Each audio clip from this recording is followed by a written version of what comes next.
rock-star entry for a plane America hopes will rock its industry to the core. It may not look very different, but this is a revolution with wings. A plane made from plastic and glue. And boy, do they talk it up. We are helping to preserve the natural resources of this planet and its beauty for generations to come. It was the Battle of the Titans in the early 2000s when Airbus and Boeing unveiled their new giant airliners. Boeing presented the 787 Dreamliner, a mid-sized, wide-body twin-engine jet. Airbus produced the A380, a double-decker, wide-body, four-engine aeroplane.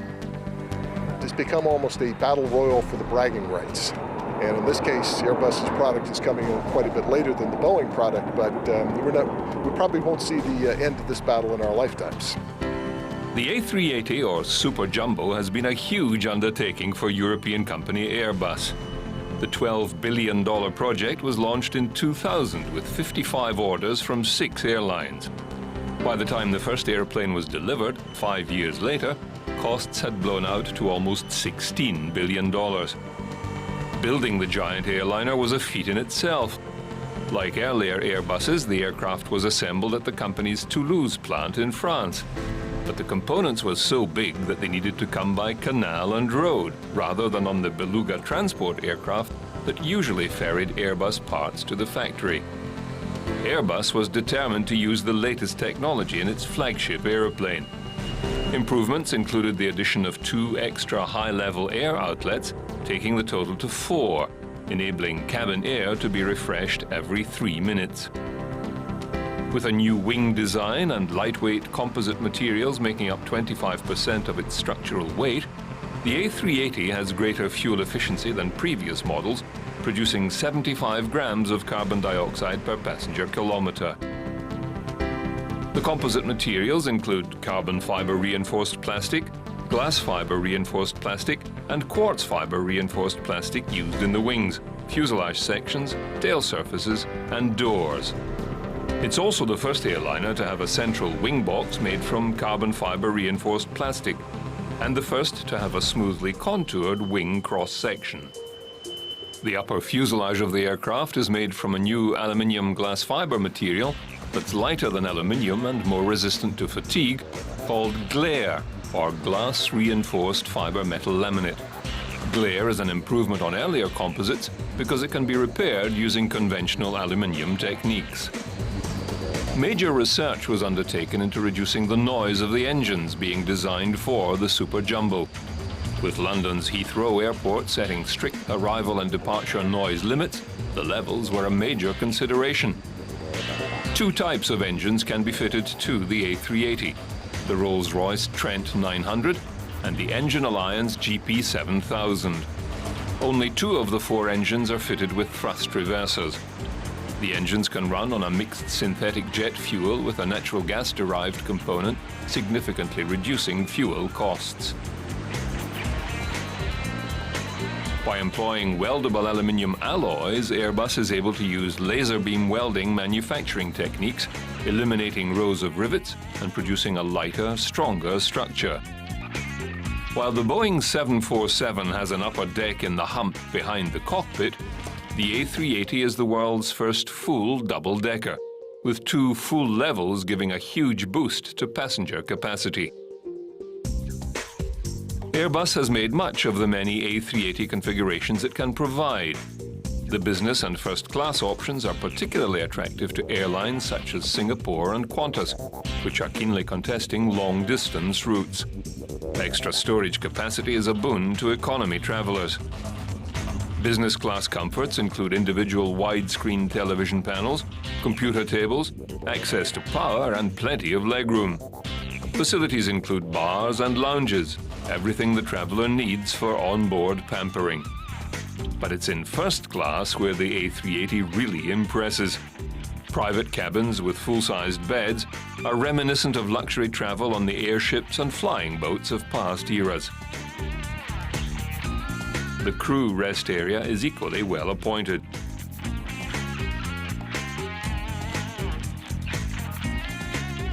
With a capacity ranging from 525 to 853 passengers, depending on the configuration, The A380 is only suited to the world's biggest markets, according to David Learmonth from Flight International. It'll only suit the airlines of the world which operate the world's main trunk routes, the routes between the world's really big hubs. It's much the same as what the Boeing jumbo jet, the 747, does today. It joins all the big hubs of the world. And the big airports of the world were certainly keen to have the A380 on their premises. Sydney and Melbourne airports spent tens of millions of dollars strengthening their runways to ensure the A380 could land. The A380 took off on its maiden flight on the 27th of April 2005 from Toulouse, France, carrying a crew of 6, including chief test pilot Jacques Rosé, and filled with 20 tons of monitoring equipment. With a wingspan of 80 meters, it was an impressive sight. The aeroplane soared out over the Bay of Biscay and flew without incident, landing 3 hours and 54 minutes later. Rosé later said flying it had been like handling a bicycle.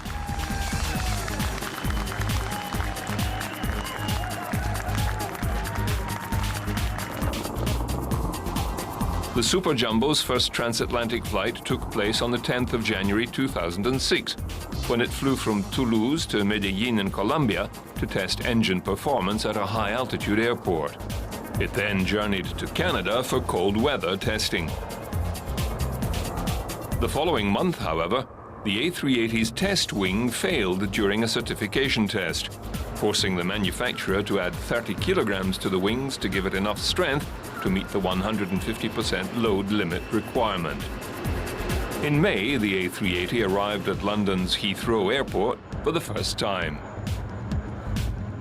Heathrow is going to be the airport for many years to come where more A380s will land and take off than anywhere else in the world, because even though for the first few years there won't be an airline based here that operates them, Heathrow is where many of the world's major trunk routes converge.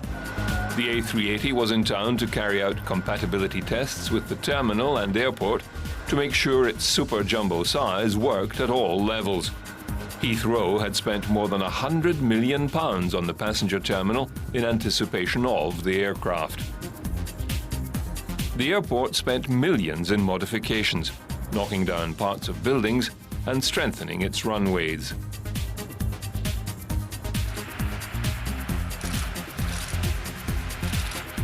Finally, on the 4th of September, after passing an evacuation test that saw 853 passengers and 20 crew flee the aircraft in just 78 seconds, the A380 made its first full passenger flight.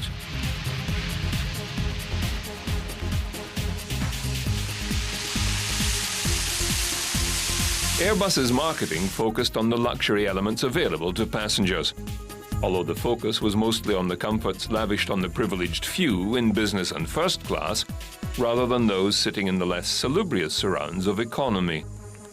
This is really a game-changing airplane. If you think about it, everybody wants more space. They want more room. We want to stretch out. We want to have our comfort, but we don't want to have an impact on the environment. This airplane actually can take you in more comfort, even if you're in coach, with a bigger, wider seat, further than a 747, while burning very little fuel, much less fuel in fact, about 80 miles per passenger seat per gallon, something you really have to think about. We'll also do it with about half the noise footprint. So you have about 35 or 40% more people and half the noise impact at places like JFK here or over at LAX, or perhaps even up in Heathrow. The launch of the A380 was a big occasion, with hordes of media converging on an aircraft hangar to get a close-up view of aviation's new giant. In March 2007, the A380 made its first flight with fare-paying passengers to the United States, landing at New York's JFK airport. On board of this biggest passenger airliner in the world, on its first flight with regular passengers, and it's the first flight to the United States, to New York, John F. Kennedy. It was an exciting moment for the fortunate aviation buffs who scored a seat on a historic flight. The bar was well patronized, while business class passengers enjoyed stretching out on the full-length beds. 550 fare-paying passengers were on board the flight. The verdict was favorable, with most people impressed with the space and level of comfort available even in economy. It was also exciting for those waiting on the ground at New York's JFK International Airport. The aircraft's 262-foot wingspan made an impressive sight as it approached the runway. Across the other side of the United States, another A380 was touching down at Los Angeles International for the first time. On touchdown at both airports, tests were arranged to see how the double-decker handled on the ground, from docking at terminal gates and ground handling to exactly how long it took to refuel. Once the A380 was in the air, more orders came in from airlines around the world. However, there were production delays caused by the complexity of the cabin wiring. There were 100,000 wires and 40,300 connectors, totaling more than 500 kilometers of wiring in every plane. Airbus had originally planned to produce 18 A380 aircraft in 2009, but the delays forced the company to scale that back to 14.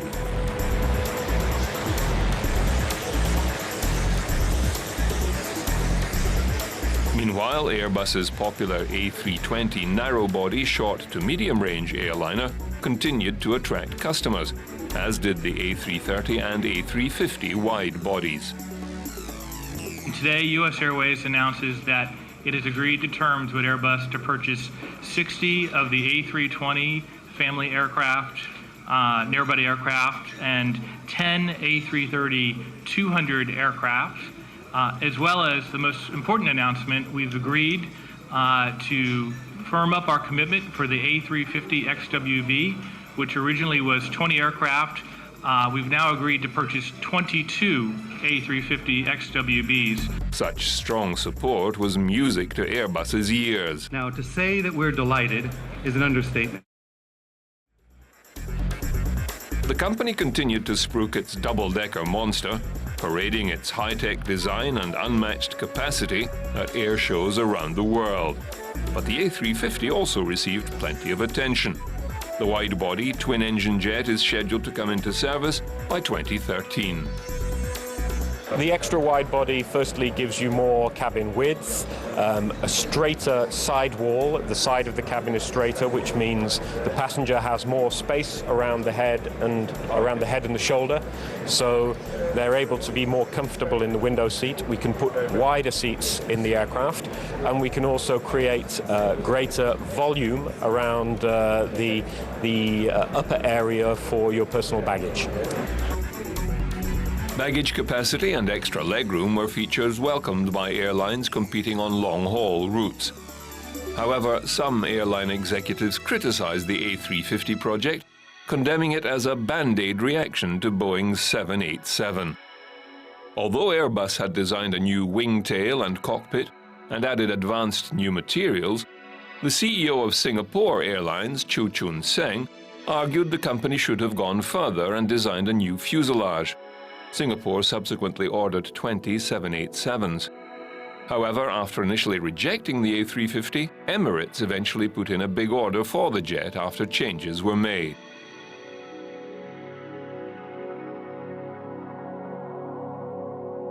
The long-lived A320 remains the company's most popular airliner. The pioneering jet had been the first aeroplane to feature a fully digital fly-by-wire flight control system, and the first to contain a significant amount of composite materials. New models now sport liquid crystal display units on the flight deck rather than the older cathode ray tube displays. Airbus has also tested new winglets for the A320. However, engineers concluded that the extra weight on the wings would cancel out any aerodynamic benefits.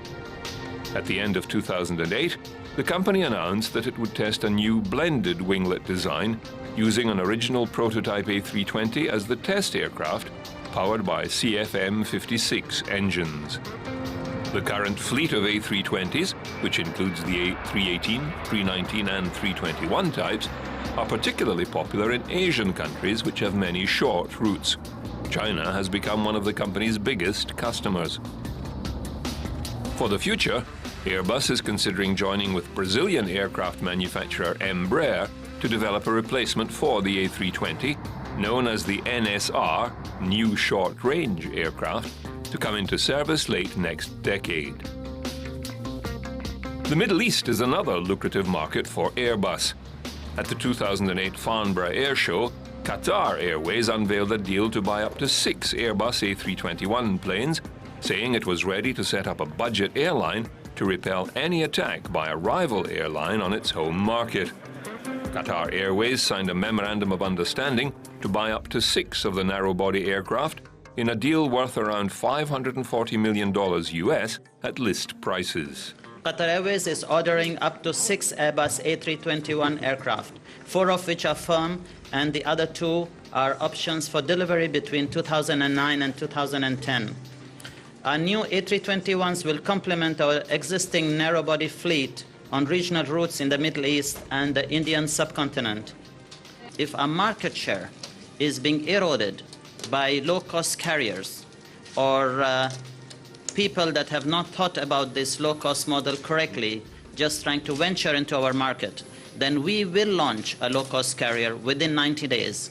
We have a registered name, we have a study, we have aircraft available that will be reconfigured very quickly within 90 days, and we will hit those low-cost carriers into their markets more aggressively, but giving a better product and a better service with lower than their cost. In the other corner, Boeing pulled out all stops to launch its 787 wide-body twin, known as the Dreamliner. Conceived in the late 90s along with the Sonic Cruiser, the Dreamliner was the only aircraft left standing after customers rejected the higher costs of the Cruiser. Former newsman Tom Grokor was called out of retirement to front Boeing's glitzy 787 media promotion. What a historic day it is for the future of aviation. I'm someone who spends a lot of time on airliners, so I thought it might be a good idea for me to come here and take a look at our common future. The Dreamliner has been touted as a super-efficient airplane, featuring a wing and structure optimized for shorter range flights. Boeing says it will bring the economics of large jet transports to the middle of the market, using 20% less fuel than any other aircraft of its size. Like the A380, the emphasis is on passenger comfort and increased baggage storage. But the aircraft has a significantly smaller passenger capacity, just 290 to 330 passengers compared to the A380's 500 plus. And what's significant about the 787 is the way that it's made.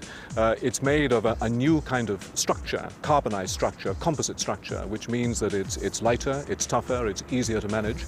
And being lighter means that it takes much less fuel to fly. So it represents a 20% reduction in fuel consumption and therefore a 20% reduction in fuel emissions.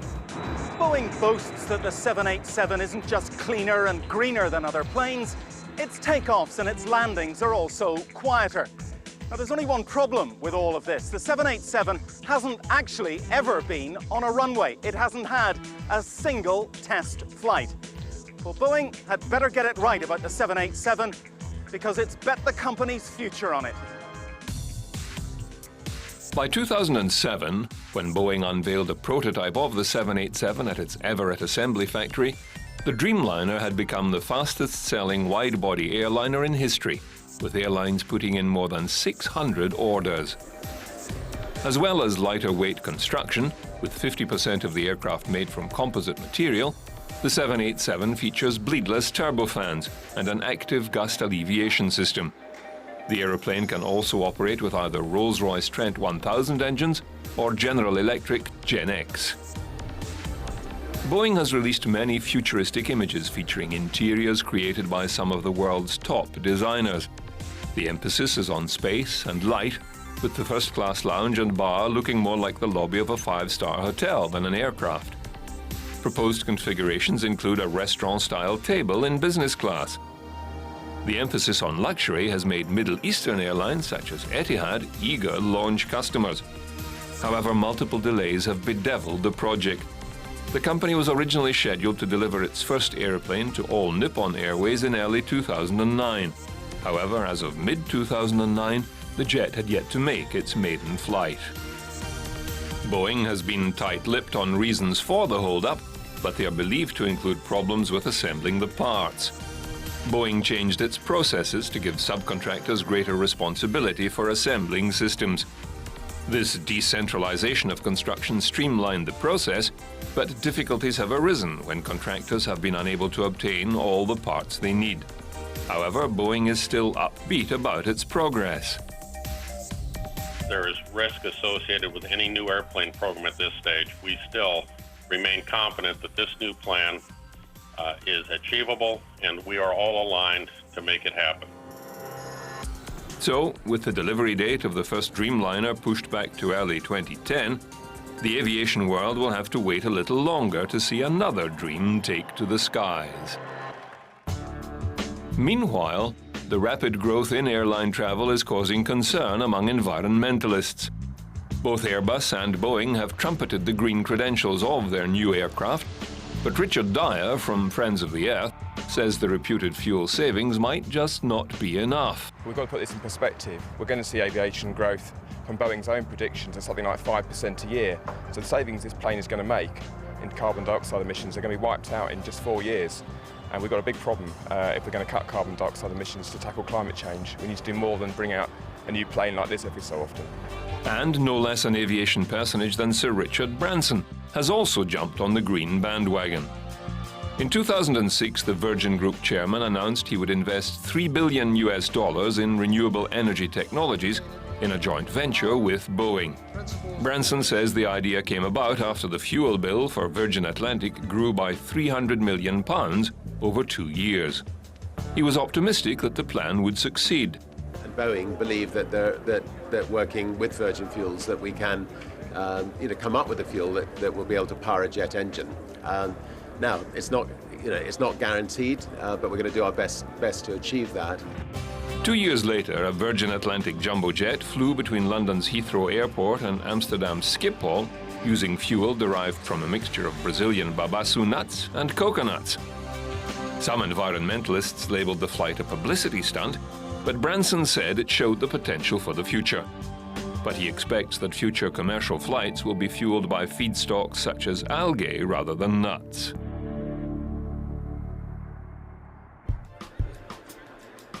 But some air travelers are less concerned with the environmental impact of their travel than they are about the style in which they travel. At a German airline expo, manufacturers vied to present the most eye-catching, luxurious and downright decadent in aircraft interiors. From luxury seating pods lavishly decorated with a black and white paisley material to intimate private dining areas, every type of luxury cabin was on display at the Aircraft Interiors Expo in Hamburg. Comfy cabins displayed beds and other features designed to make passengers' journeys as relaxing as possible.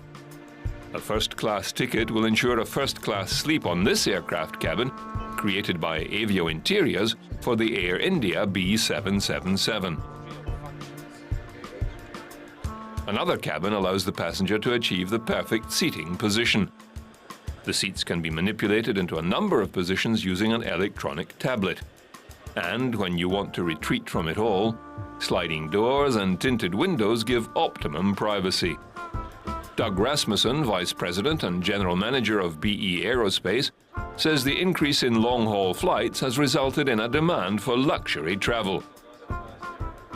What we see happening in the marketplace today is that you have very long flights, 12, 13, 14, 15 hours. And when you have those type of flights, and many times those flights are people flying them are going for business purposes, they want to be able to get a good night's sleep and work in privacy. And then there's also just wealthy individuals who have very high expectations in terms of what their how comfortable they'll be in their in-flight experience. And it's these high-wealth individuals who make up a vital component of the airline industry. Constantly on the lookout for top-end travel, money is no object, and the airlines are keen to deliver everything they expect. From widescreen movie screens to built-in computers, business travelers and the world's richest jet-setters can find a home away from home on the latest jets. German airline Lufthansa also showed off the latest in child restraint technology, the AeroKid, customized child seats designed to keep infants safely anchored in their seats in the event of turbulence or a rough landing. Similar to a car seat, the capsules face backwards and even feature a friendly cartoon design to keep the child's focus. Lufthansa has also been examining ways of integrating MP3 players with in-flight entertainment systems. Its iPod docking station allows the integration of a video or audio-capable iPod on all IFE systems. We're taking an approach that's a little bit different than what people are doing today. We're looking forward to an IP-enabled aircraft, whereby instead of having a mini picocell site on the aircraft, we're going to be looking at hotspot coverage and voice over IP. But as well as the latest in aeroplanes, the expo featured the traditional workhorse of the skies, the 747 jumbo jet, proving its reign is not over just yet. The double-decker still commands attention with its spacious interiors and split-level cabins. While Airbus and Boeing have kept the Superjet focus on Western Europe and the United States, Russia has also been developing its own variant, the Sukhoi Superjet 100. Smaller than its Western counterparts, with a 75 to 95 seat capacity, the Superjet 100 is aimed at the regional market and will compete against the Embraer E-Jet and Bombardier's CRJ. Although deliveries were scheduled to begin in late 2008, the program has been delayed by about a year. But it successfully completed its maiden flight in May 2008, and the first two aircraft of its type have since clocked up more than 90 flights, totaling 300 hours, with the engines accumulating 2,300 hours in flight and ground tests. Already Malev Hungarian Airlines has said it will buy 30 Superjets worth $1 billion. Armenian Armavia and Aeroflot have also placed substantial orders. This aircraft is being created in close cooperation with international partners. This partnership started from the early stages of the project, when a specific idea for the role of the aircraft was determined. So the challenge was to create a quality aircraft for the world market. Sukhoi is confident that the Superjet will fill its niche market well. It can be used over distances of 2,000 kilometers and 4,000 kilometers. And there are a lot of such long routes in Russia, as well as in America and Europe. So there is a very wide spectrum. Comfort for the passengers, width of the seats, width of the aisles. All these characteristics match those of commercial planes in the same category, produced by Boeing and Airbus. So the passengers who fly in other commercial planes and then board ours will not feel any difference. As airline travel continues to grow apace, so does the demand for landing slots at the world's airports. As predicted 2 decades ago in a report by Britain's Civil Aviation Authority, smaller airports are coming into their own, picking up business that can't be accommodated by the bigger terminals. London's City Airport formed part of a wholesale redevelopment of a neglected area, but in the early years growth was slow. In those days we would handle around 150 to 200,000 passengers a year, and we now handle that sort of number in a month, which has obviously made life rather more interesting for us. It could be argued the early days of the airport it was a bit of a sleepy hollow, but that was before this part of London developed in the way that we've seen it develop in the years since perhaps 92, 93, and we're now in a very thrusting, dynamic, exciting part of London. The The tiny airport is the smallest of 5 airports serving England's capital, and it's the only one sited within its boundaries. We serve a niche market of Europe, primarily the EC and Switzerland. Some people might say that's a small market. Well, that small market's got 350 million people living in it, so we thought that might do for us. The airport's customers particularly like the convenience of being so close to the city centre. It's good. It's much easier to get to here than obviously taking the train or taking a taxi all the way out to Heathrow or Gatwick. So it's very close. So when Le Havre and then here, where I spent just some days holidays in the Britannia. At London's Gatwick Airport, you can now walk over moving aeroplanes following construction of the world's biggest passenger air bridge. It's nearly 200 metres long and over 32 metres high. High enough for a Boeing 747-400 to pass underneath. The only other bridge like this is at Denver International Airport in Colorado, USA. Today, Gatwick handles about 30 million passengers, but by 2011, 2012, we'll handle 40 million. We've spent £100 million on this bridge and the new pier, and what it means is that passengers will now be able to go from the departure lounge straight to the gates. Last year, 3.5 million passengers had to be bussed, and they had to brave the elements, so it's very important in terms of customer service. The air bridge was constructed off-site nearby. Moving the 2,500-ton structure into position was a logistical challenge that took several days and nights. The hardest part was putting together the bridge and its vast Y-shaped pylons, which employ innovative large-scale pins as connection points. The makers saved time on the project by using a 3D element space frame software program to identify the best structural solution. To build such a massive structure and then move it and then erect it here on site to millimetre accuracy from an engineering perspective is difficult, given that we know that the bridge, for every change in degree centigrade that we have, moves 1.5 millimetres. So we have to take those sorts of things into account. The result is a curved upper section that gives the structural depth needed to make a bridge of this span stand up. Architecturally, the key things for us were making this project, making the finished structure look slender. We didn't want something that looked heavy. We wanted something that looked light with nice lines and that would stand out as a very sort of positive icon for the airport. More than 3 million passengers crossed the bridge in its first year, replacing over 50,000 bus journeys across the tarmac, reducing fuel emissions and ground noise on the airfield. Not to be outdone, London's Heathrow Airport has opened another terminal to cope with ever-increasing demand. Terminal 5 is the cornerstone of the airport's revival plan and is designed to handle up to 30 million passengers per year and alleviate congestion at Heathrow's other terminals, all of which are slated for refurbishment or replacement in the coming years. Queen Elizabeth II opened the new terminal, touring the new facility under heavy security, less than 24 hours after a man with a backpack scaled a Heathrow fence and ran onto an active runway, briefly impairing flight operations. But it was business as usual the following day. I'm sure that many millions of travellers will have reason to be appreciative of the thought and care that has gone into the design, construction, and ongoing maintenance of this significant new terminal. It provides an encouraging illustration of what can be achieved through working in partnership. And it says a good deal about how the essential considerations of passenger comfort, effective security, and quality of service can be combined with the ever more important requirement of environmental responsibility.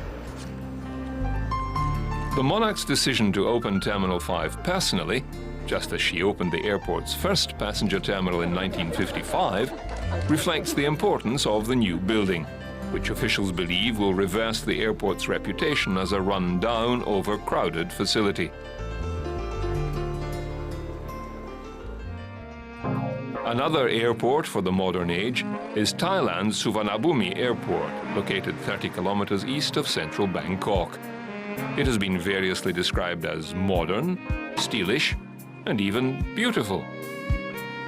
The new international airport houses one of the largest terminals in the world, boasting the latest aviation technology. Touted as a key Asian air hub, it is expected to accommodate as many as 45 million passengers a year. One frequent traveler says the buildings are lovely. Aesthetically, it's beautiful. It has also got very nice clean lines. Okay, typically German, I would say, right? Yeah. Okay, but yet it has got its soft spots. As you can see from some of the color lights that they have, what they call set up in some of the shopping areas. Okay, I think that is a very nice soft touch. The airport control tower has attracted lots of attention, as it is said to be the highest in the world, standing at 132 meters.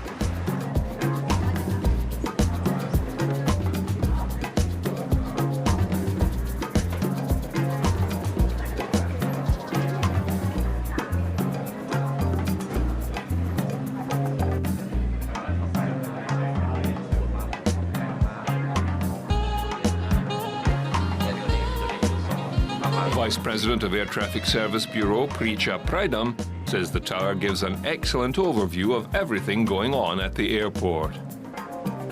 When we want to look around the airport, because it is the new airport is the big area. When we have the tower control tower so high, we can look around and we can see everything move in the airport. That is done. I think it's a good, excellent for the visibility throughout the area. The new airport will take over many commercial flights from the now aging and overcrowded Don Muang Airport, which will only cater for domestic flights. The airport also boasts up-to-the-minute security systems. It is fitted with 26 CTX 9000 explosive detection machines, which are to be used for baggage screening. We have, I think, the first biggest lot of CTX operating in this airport. So this is will, the concern of the passenger will be suppressed by introducing high technology to help the security measure.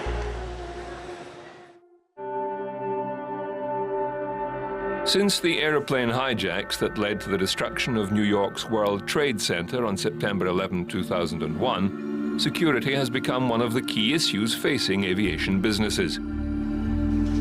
What is clear to all of us is that we face a persistent and very real threat across Europe.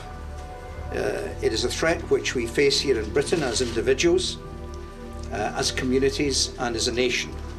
But it is not unique to the United Kingdom. It affects us all across the whole of the European Union. And my colleagues know that their citizens face the threat just as we do here in the UK. And today, I think the fact they're here symbolised our keenness to stand together in the face of that threat. Britain has been trialling fingerprint technology in an effort to weed out those who might have suspect documentation. I think it's a big step forward for the traveller. We're very excited by this because once that information's captured, effectively you can pass through the airport by just having your fingerprint scanned. You know, the process that you see behind me has been largely unchanged for decades. People having to stand in queues and to show a paper-based document, i.e. a passport. What this is quite a significant step forward where it allows that biometric read, the fingerprint, in order to be able to get past all of that normal process. So I think it will see a significant reduction in queuing. I think it will give a significant improvement in customer service, but also in terms of national security, this is a far more robust process. Every year, 68 million passengers pass through London's Heathrow, making it one of the busiest airports in the world. The system links up information from the passport to the fingerprint of the individual. This is then processed onto a card that becomes an e-ticket that can be used to access secure travelling areas of the airport. It was tested by UK Immigration Minister Liam Byrne, who welcomed its introduction. This is important because we think biometrics have got a massive role to play in helping keep our border secure in the future.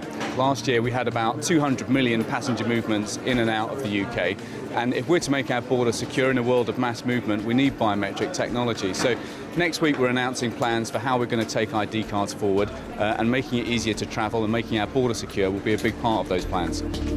He also feels it shows how new technology can be used against terrorism and illegal immigration. Sometimes when we talk about biometric technology, people sort of think we're talking about flights of fancy. Actually, we're not. The technology is working today, and this is a good example of how it can actually make people's lives easier when they're coming to travel too.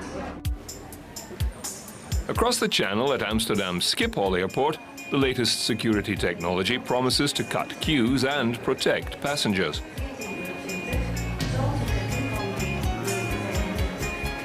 The bustling airport handles about 160,000 passengers per day at peak times and is Europe's fourth busiest hub. To step up its security and efficiency, airport officials installed a new identification system that verifies the identity of passengers by scanning the iris. With the new system, the Dutch airport has become the first airport in the world to use iris recognition for border passing. The system, developed by Schiphol and named Previum, is considered foolproof because the human iris, the colored ring around the pupil, is unique even among identical twins. Compared to other forms of biometric identification such as finger or handprint, the iris scan is the most reliable because the eye structure hardly ever changes, while a small wound on the finger could already hamper recognition. It will improve very much safety because you will have a full check via the iris on the chip, and that implies that it is a full check whether somebody has a valid passport. Then it is very speedy because you see here a line of passengers. They of course don't have yet a card like this because it's the first day of the introduction, but in the future you can pass the border very quickly by using this card. Located next to the conventional custom control, Previum will be used on a voluntary basis to start with.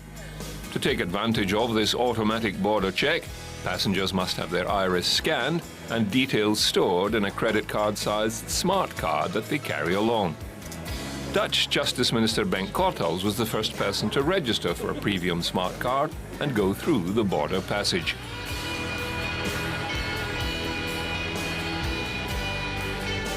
In an effort to reduce passenger waiting times in the terminal building and increase safety, the airport has another check designed to speed up the security process and protect passengers.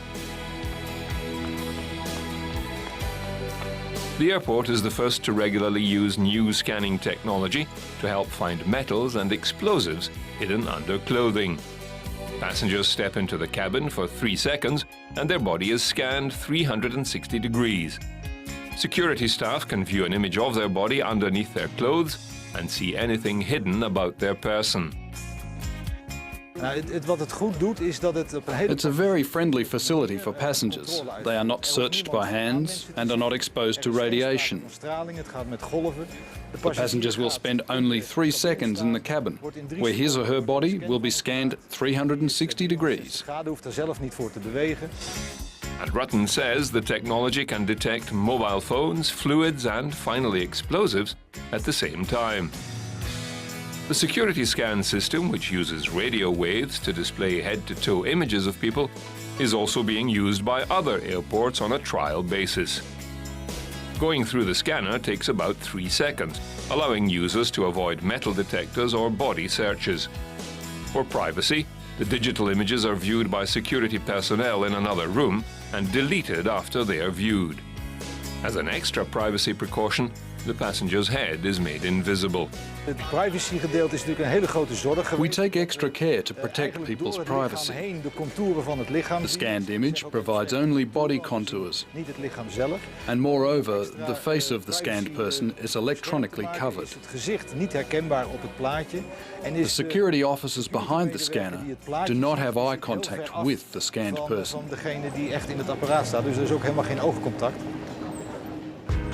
But in the world of 21st century aviation, security is not the only consideration at the world's busiest airports. At Changi Airport in Singapore, a free game show complete with a gregarious host, brightly lit stage, special player seats equipped with handheld consoles and cash prizes keeps passengers happy while they wait for their connections. The airport, which already boasts a swimming pool and movie theatre, has been keeping passengers riveted to the departure lounge with the world's first airport game show. Passengers are asked to fill in forms to sign up to play in the game show, and the enthusiasm is high. The Civil Aviation Authority of Singapore spent $700,000 developing the What's Your Range game from scratch. The game attracted 17,000 participants in its first month of operation. With more than 350 flights arriving and departing every day, Changi Airport is one of Asia's major hubs. Fusek Mi, in charge of customer relations for the Civil Aviation Authority of Singapore, says the game was conceived primarily as entertainment for passengers.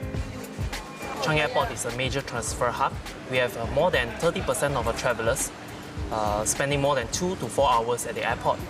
This, besides giving them a chance to shop and actually use our facilities, we thought that having this event, this activity would actually help entertain them. And the feedback has shown that they really do enjoy themselves. There are many people who actually check in early to come to the airport to actually play this game. Participants are given 10 general knowledge questions during the 25-minute game. Questions to tickle tired travelers include how many characters are there in the English alphabet? In a triples game of lawn bowls, how long does a game last? How many bags of wool did Baba Black Sheep give away? Travelers give the game their stamp of approval. It's great. It's a great way to kill the time. You don't pay anything, and the worst thing that can happen is you can walk away with a lot of money. So. Up to 50 contestants punch in their range of answers to each question and stand to fly off with more than $1,000 in airport shopping vouchers. Travelers can take part in the 12 games played every day after they have made a purchase at any airport shop. As soon as one game show is over, the next round of passengers line up to try their luck at What's Your Range. And so far, none are reported to have missed their flights. And time is up.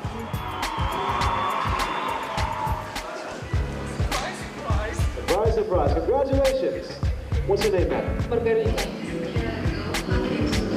$10.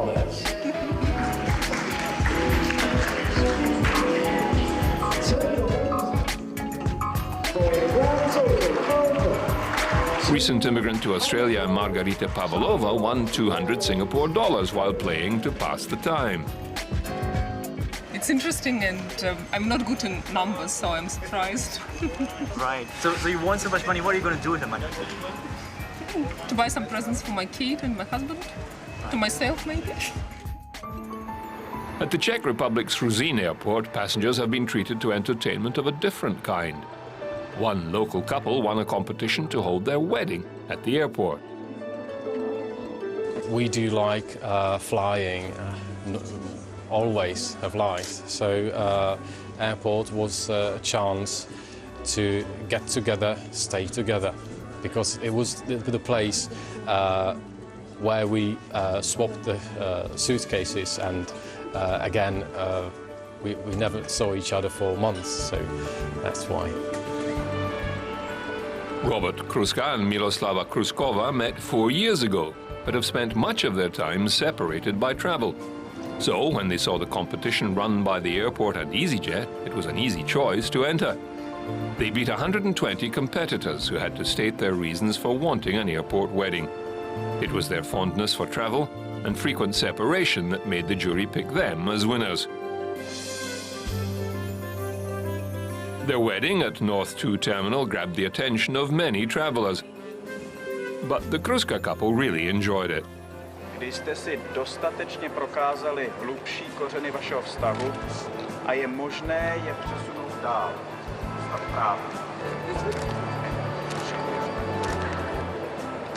Ano, slečna Miroslava Vopelková, zda vstupujete dobrovolně do manželství? Ano.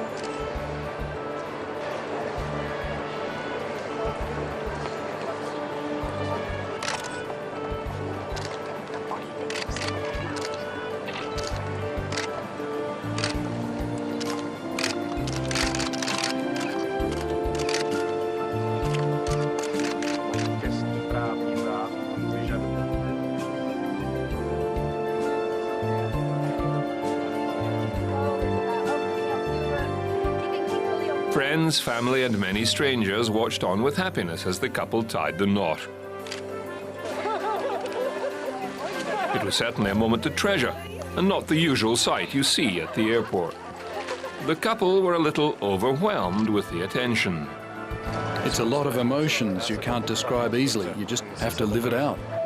It's too much happening in one moment.